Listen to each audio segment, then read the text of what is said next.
fellow travelers, Mark here with Wolters World, and today we're in Cordoba, Spain, and today we're going to talk about a serious topic, and that is how tourists upset the locals when they come here to Spain. And I'm not going to talk about some of the obvious ones, you know, like buying up the Airbnbs so people can't afford places to live in certain towns, driving up the prices in the center for eating because the locals can't eat there and afford there anymore. No, we're not going to talk about those things. We're going to talk about things that you might not even realize you're doing that might upset a local Spaniard, okay? And a lot of it starts with you just trying to be polite, because when you come here, people will offer you food. Like if you go to somebody's house, they will offer you food, and then some more food, and while we're having that food, they're going to talk about what food they're going to give you next time you come. I mean, it's crazy. And you might say, oh, no quiero, I don't want it, or está bien, no necesito, no, it's okay, I don't need it. That's an insult to them. That's like saying, I don't need your food, I'm fine, your food's not good enough for me, or I don't, well, no quiero means I don't want. It's like, I don't want it because it's not good enough. They'll be like, no, you should have more. Let me prove to you it's good. So you're trying to be nice, but it's actually insulting them. So what you might want to do instead of saying, I don't want it, is say, no me apetece. Okay, and no me apetece or no me apetece, if you like it that way, basically is like, I don't really feel like it, you know? And if you can just say, well, it's like, I just don't feel like today, I'm already full, I'm good, that's gonna go over better and it won't insult them, because like, oh, you're good, you don't feel like it, that's fine. Like, that's like, oh, totally cool, man. But saying like, I don't want it, they're like, bro, you're insulting mi abuela, it's her recipe, what the hell? Like, you'll have that kind of vibe from people you just say you don't want. So make sure you have more of that I don't feel like it vibe when you're passing on food, because otherwise it won't go well. And hey, fellow travelers, so I always talk about how important it is to know a few words of the local language when you're going to travel, because honestly, if you want to have a great trip, being able to speak some of the local words helps you meet locals, helps you know what you're going to be ordering when you go out to, you know, a restaurant or those cooking classes you want to take. It really can make a much better experience when you travel. And that's why I want to introduce you to the Rosetta Stone app, which also works on desktop. Look, I've been learning languages with Rosetta Stone since back in the Learned Languages on CD days. And Rosetta Stone uses immersive techniques where they associate words and pictures together to help you learn more naturally. Now, my favorite feature about the app is their pronunciation tool, which literally helps you pronounce correctly. So it gives you this little green circle if you do it right. If you do it wrong, it gives you more chances to practice to get it right, so you sound more natural. Also, I think it's cool that I can skip the basics and go to more advanced things that really fit for what I need. So I can do shopping if I'm going to go there, travel. Oh, if I want to learn maybe about some of the things like places and events, I can learn that and skip the basics, which is really cool. Also, what's nice is when I bought this, I didn't just get Spanish. I get all of the languages, so I can, you know, brush up on my Spanish and Portuguese before we go, but then I can learn another language for another place we're going to visit. And that's without having to pay for more languages. And it's super convenient. You can learn when you want to learn. If you want to learn when you're in bed, you can do that. If you want to learn on your desktop, you can. If you're on the bus going to work, you can do that. Or if you're in the baño, you can learn there as well. And right now, Rosetta Stone has an incredible offer, 60% off their lifetime subscription. So if you want to learn Spanish, Portuguese, German, any of the languages on there, it's 60% off for all of them. So click the link in the description below to start your language journey. And believe me, it'll make your next trip unforgettable. And might ingratiate yourself with the locals as well. The food thing's another thing. If you want to insult a Spaniard, insult their food. Or food made by a family member, that's not cool. Even if you don't like it, be like, oh, that's good. Because Spaniards are very proud of their foods. Their tapas, their paellas, their rices, the meats. I mean, there's so many different kinds of foods. Their deli meats, they love their deli meats here. It's crazy. But if you kind of like insult Spanish food or their wine, you know, be like, oh, yeah, cava's nice, but I prefer, you know, Prosecco from Italy or Champagne from France. That's not gonna go over well. And they kind of take it personal, like, oh, you like that lesser things, all right?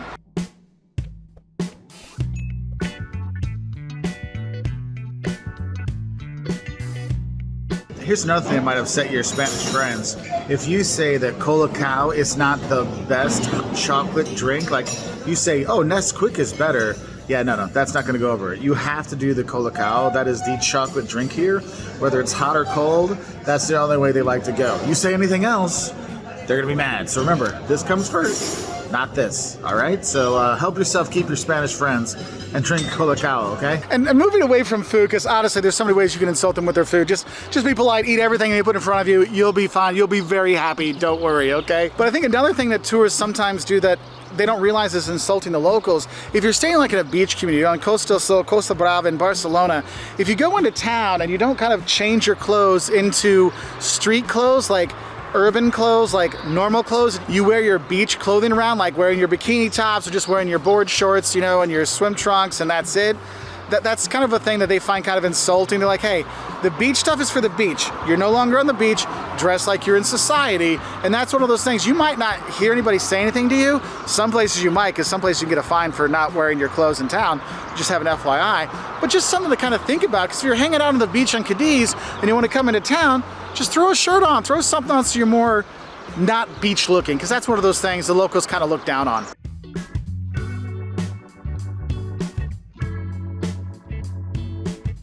Also going along with the hate about all the tourists acting badly, sometimes it's just tour groups that just take over the entire bridge here in Cordoba, or take over an entire site or entire museum or room.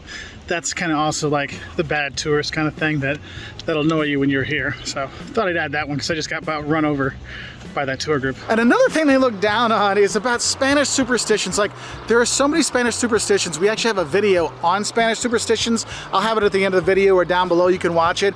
But honestly, if you don't take their superstitions seriously, you know, because for them it's, you know, Tuesday the 13th instead of Friday the 13th is bad luck. And then how you pass the salt, you don't give it to the hands. I mean, we have a whole list. I mean, you know, if you get the choking to death on the king cake on the Day of the Three Kings, they don't like when you do that. But like, there's all these little superstitions they have that if you don't kind of respect them, they're like, why aren't you respecting us, man? Why are you dissing us? Like, they have that kind of vibe.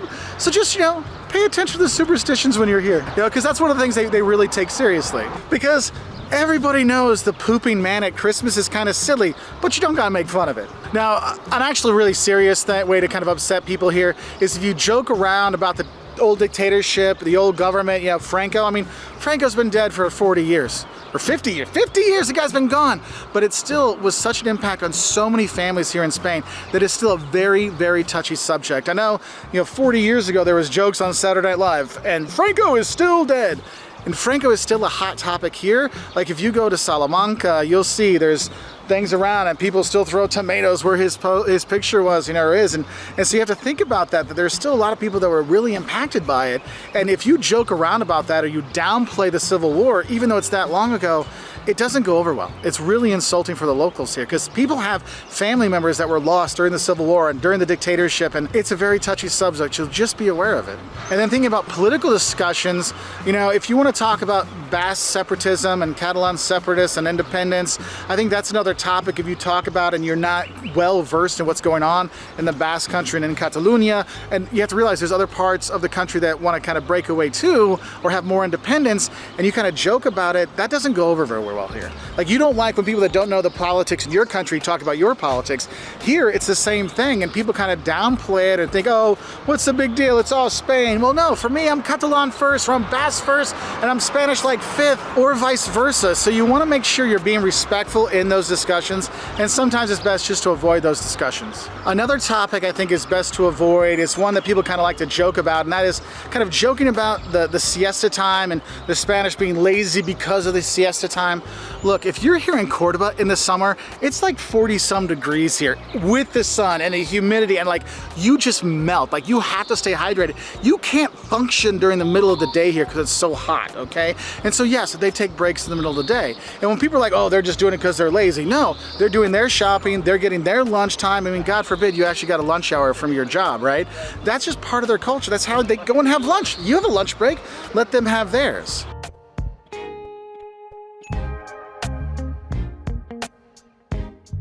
And the idea of the laziness, I always crack up when like Germans and the Dutch and the Scandinavians get all, oh, the Spanish are so lazy. I mean, that upsets them. I'm like, well, let's see. Let's look at the average salary in Germany, and let's look at the average prices in Germany. Now let's look at the average salary in Spain versus how much they have to pay for things. And you'll notice the prices in Spain for everyday goods are pretty similar to Germany, but the salary in Spain is not like it is in Germany. So you have a very different setup here, how people can make money, how people go along. And if you're this like, oh, siesta laziness, that is going to upset people like that.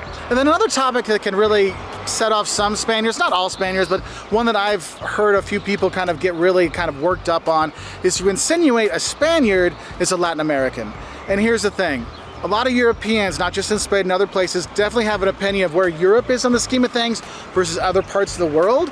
And so here you'll see a lot of people that work in the shops are from Latin America. And so sometimes in Spain, there's this impression that Latin Americans aren't as cool as us, aren't as good as the Spaniards. So we're Spaniards, but for places you're coming from the US or Canada or other places, like, oh, they speak Spanish in South America, you know, Argentina, they speak Spanish in Guatemala and El Salvador, you speak Spanish here. You must be like kind of the same. It's not. The culture is very different. Even if you speak Spanish, you'll notice the Spanish here is different than if you're in Nicaragua or if you're in Argentina. And so they kind of take it personal when you're like, hey, where are the tacos and burritos? They're like, dude, we're not Mexican, okay? This is Spain. We do tapas, we do our vino. It's very different. So just know that kind of putting those two together, sometimes the locals get a little upset. So I just want to give you the heads up for that.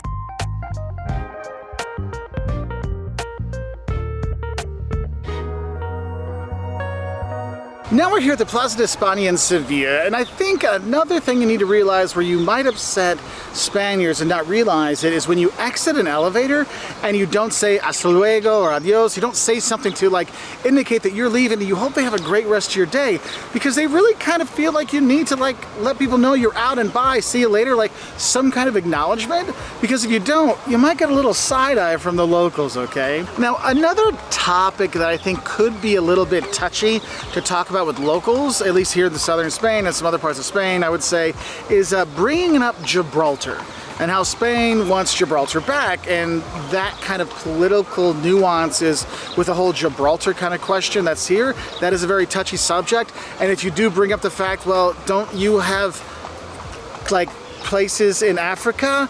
Yeah, that'll set people off. So just stay away from the Gibraltar issue when you are here, just to kind of, you know, smooth things over with your local friends. And again, remember, a lot of these things no one's going to really care about, but just in case you want to be a little bit more, not have any faux pas, I'm just trying to help.